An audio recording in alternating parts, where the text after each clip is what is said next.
할렐루야 샬롬 하고 인사하십니다. 할렐루야 샬롬 샬롬 샬롬 샬롬. 하나님 사랑합니다. 여러분 주 안에서 사랑합니다. 오늘 달란트 비유 31일째 되는 사순절 31일째 되는 날 말씀 달란트 비유입니다. 우리 너무 잘 아는 땅속에다 감춰놨다가 하늘대로 감춰놨던 그러한 하나님의 종에게 야단을 맞는 부분. 하나님께 선한 자가 되어야 되겠다. 하나님께 악한 자는 누구고 선한 자는 누구일까? 목숨을 다하여 하나님을 사랑하는 것. 맡은 자들에게 구할 것은 충성이고 작은 것에 충성하였으니 내가 너에게 큰 것으로 칭찬하고 큰 것을 맡기겠다. 라고 말씀하시죠. 달란트에서 얻을 수 있는 교훈은 열처녀 비유가 깨어있는 삶을 살아야 한다는 교훈을 주셨다면 유익을 끼치는 삶을 우리는 살아야 되겠다. 우리에게 많은 재물을 맡기셨죠. 태어나서부터 돌아갈 때까지. 근데 저는 그 재물이 물질적인 그 재물보다는 우리에게 가지고 태어나게 하신 그러한 재능에 대한 것을 생각했습니다. 많은 것을, 많은 가능성을 주셨는데 그것을 잘 열심히 깨닫고 알고 갈고 닦아서 세상에 귀하게 영향을 끼치고 가야 되는데 그렇게 하지 못했을 때 하나님께 하나님 마음을 아프시게 하고 책망을 받겠구나 라는 생각을 했습니다. 악한 종이라 그러죠. 주인이 그를 불러다 내가 빌기를 내가 내 빛을 전부 탕감하여 주었더니 탕감한 그 주의 종인 경우에도 그것을 내가 누구에게인가 뭔가 은혜를 끼친 것을 가지고 그렇게 그 말을 하고 상대방을 괴롭히고 힘들게 하면 얼마나 큰 벌을 하나님께 받을까라는 생각을 합니다. 둘째 사망, 두려워하는 자들과 믿지 않는 자들과 흉악한 자들과 살인하는 자들과 음행하는 자들과 점술가들과 우상 숭배자들과 거짓말하는 모든 자들은 불과 이왕으로 타는 못에 던져지리니 이것이 바로 둘째 사망이다. 이것이 둘째 사망인데 그 중에 어느 하나도 우리가 일상생활에서 매일매일 생활에서 들어가지 않는 것이 없을 만큼 우리는 수시로 우리 마음으로 잘못할 때가 너무 많습니다. 이런 것들을 우리가 항상 깨닫고 알고 우리가 어디 무엇에도 선하다고 여길 만한 것이 없을 만큼 우리 일상이 무엇 때문에 이 세상 자체가 악한 세상이기 때문에 그것에서 우리가 상관이 없는 일이 하나도 없기 때문에 항상 우리가 회개하고 누구도 판단하고 정죄하고 그러할 자격 있는 자는 아무도 없다라는 것을 그리고 우리에게 귀한 가능성들을 많이 주셨는데 우리는 그렇게 다 못했지만 우리 후대들 우리 자녀들에게는 그 가능성을 잘 발휘할 수 있도록 그것을 돕고 그것을 채워주고 하는 부분이 우리에게 남은 몫이구나. 우리가 주님께서 생명을 바쳐 우리를 살리려고 하시는 그러한 31일째 되는 오늘 한 번 더 깊이 생각하시는 저 여러분 되시기 바랍니다.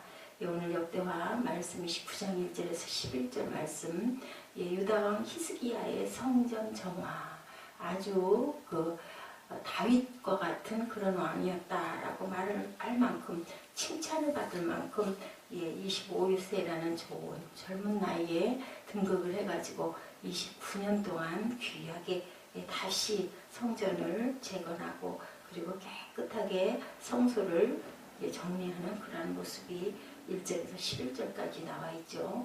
히스기야가 왕이 오를 때 나이가 25세라. 왕이 즉위할 때 나이가 굉장히 아주 훌륭한 나이로 나타나있습니다. 두 왕들의 나쁜 통치가 지난 후에 왕위에 올랐던 요아스 왕, 그는 겨우 7살, 또 요시야 왕이 8살, 그 어린 나이에 무엇을 행해나갈 때 굉장히 어려움도 많았을 거고 시간이 많은 흐름이 있었을 것에 비해서 히스기야는 25세에 즉위를 했으니까 개혁사업에 바로 착수하는 일을 우리가 보게 됩니다.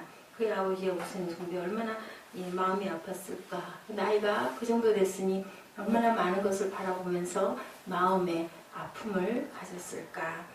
불경한 행실을 보고 아파했을 것이고 바로 그의 아버지가 살아있는 동안에 그는 어떻게 할 수가 없었겠죠. 성전문이 닫힌 것을 보고 또한 얼마나 괴로웠을까. 돌아가시자마자 바로 그 부분을 감행하고 있죠. 일반적인 품성을 봅니다.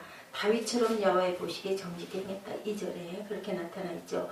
그의 조상들 가운데 정직히 행하였다고 전해지고 있는 사람은 몇 명 있지만 다윗처럼 고결하고 성실하게 행하였다라고 적힌 그러한 왕은 없었는데 여기 이렇게 표현되고 있습니다. 여기에 다윗처럼 하나님의 율법과 법궤에 대해 참된 사랑을 지녔던 자다. 이런 칭찬을 받고 살다가 돌아가면 얼마나 복될까 하는 생각을 합니다. 그 사람에 대한 부분은 돌아간 다음에 또 시간이 많이 흘러가면서 나타나죠. 그의 믿음을 회복시키는 위대한 일의 모든 것을 착수하고 그가 한 첫 번째 일은 야훼 전 문들을 여는 것이었다. 3절에 그렇게 드러나 있습니다. 그의 아버지가 성전 예배를 완전히 금하지는 아니하였을 것 같은데 왜냐하면 불이 꺼졌다라는 말이 만약에 있었으면 불을 붙였다라는 표현이 있을 건데 여기에 그 표현은 없다라는 거죠. 그렇게 자기 편이 아니고는 제사장들도 성전에 참여하지 못하게 했던 그러한 그 왕 히스기야도 곧 교회의 문을 열고 누구를 불러요? 제사장들과 레위 사람들을 다 모아들이죠. 그는 유다 나라가 쇠해졌다는 것을 알았지만 나라를 강건하게 하는 게 아니라 먼저 성전을 회복하는 아주 귀한 일을 시작합니다. 하나님과 함께 시작하는 자는 올바른 목적으로 사업을 시작하는 거죠. 그 사업은 분명히 번영하게 될 것이다. 3절에 첫째 달에 야훼 전문들을 열고 수리하고 제사장들과 레위 사람들을 동쪽 광장에 모으고 그들에게 이르되 레위 사람들아 내 말을 들어라. 이제 너희는 성결하게 하고 또 너희 조상들이 하나님 야훼 전을 성결하게 하여 그 더러운 것을 성소에서 없애라. 이래서 놔뒀던 많은 그 우상 숭배하던 어떤 것들을 다 전부 다 깨끗하게 비워내는 일을 합니다. 6절에 우리 조상들이 범죄하여 우리 하나님 야훼 보시기에 악을 행하여 하나님을 버리고 얼굴을 돌려 야훼 성소를 등지고 낭신을 문을 닫고 등불을 끄고 성소에서 분향하지 아니하며 이스라엘이 하나님께 번제를 드리지 아니하므로 야훼께서 유다와 예루살렘에 진노하시고 내버리사 두려움과 놀람과 비웃음거리가 되게 하신 것을 너희가 똑똑히 보는 바라. 여기 히스기야 왕은 아버지의 그 정체 또 그 윗대들의 그 악행들을 보면서 굉장히 마음 아프고 왜냐하면 옆에서도 잘 보이거든요. 본인보다는 마음이 아팠기 때문에 하나님께서 네 나라를 떠났고 백성들의 이렇게 힘들게 하는 것들을 보지 않았느냐라고 레위 사람들하고 부릅니다. 자신들의 직분이 무엇인가를 깨닫게 하려고 일부러 그렇게 부르죠. 이로 말미암아 우리 조상들이 칼에 엎드러지며 우리의 자녀와 아내들이 사로잡혔다. 이제 이스라엘의 하나님 야훼와 더불어 언약을 세워 맹렬한 너를 우리에게서 떠나게 할 마음이 내게 있다. 내 아들들아 이제는 게으르지 말고 야훼께서 이미 너희를 택하사 그 앞에 서서 수종들어 그를 섬기며 분향하게 하셨느니라. 너희들 해야 할 그 직분을 다시 잘 돌이켜서 행해라라고 얘기하죠. 다윗처럼 아주 정직하고 곱고 야훼 보시기에 온전했던 이런 왕이 그 나라 백성들이 적어도 29년 동안은 얼마나 태평하게 갔을까 하는 생각을 해봅니다. 교회의 문을 열고는 제사장들과 레위 사람들을 모으고 국력이 굉장히 약해졌을 때도 불구하고 그 부분에는 신경을 쓰지 않았어요. 먼저 믿음을 회복하게 하고 성전을 온전하게 갖추는 그러한 귀한 일을 합니다. 황폐한 믿음과 결과로 덮친 비참한 상태를 6, 7절에 지적하고 있죠. 우리 열조가 범죄하였다.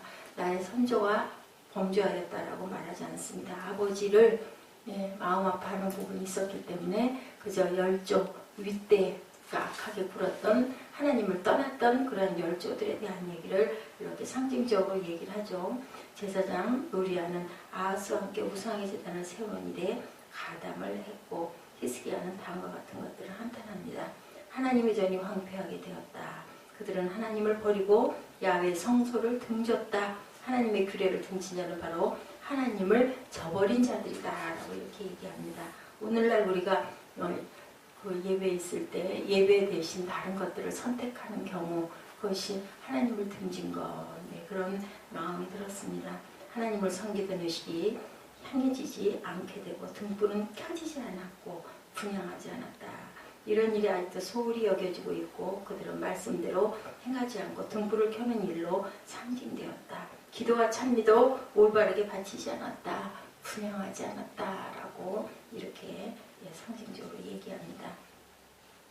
히스기야는 그들이 믿음을 소홀히 함으로 타락하게 된 슬픈 결과를 그들에게 8절 9절에 밝히죠. 그들이 이 모든 참화를 겪게 되었던 것은 바로 그런 이유였다. 하나님을 등지지 않았고 등불을 켜지 않았고 모든 규례대로 행하지 않고 여호와를 저버렸던 그 일로 인하여 하나님께서 우리를 등지고 우리 부녀들이, 우리 아내들이, 우리 아이들이 그렇게 아주 비참한 결과를 겪지 않았느냐. 자기가 믿음으로 복귀하고 발전시키는데 주력하겠다. 자신의 의도와 결심을 확실하게 자세하게 알리고 이제는 너희들이 너희 행할 바를 열심히 행해 나가라. 너희들이 책임이지 않겠느냐라고 말씀을 하죠. 7절에 내 아들들아 이제는 게으르지 말라. 야훼께서 이미 너희를 택하사 그 앞에 서서 수종들어 그를 섬기며 분양하게 했다. 누구에게 그래요? 제사장들과 레위 사람들에게 그 이야기를 합니다. 자신의 책무를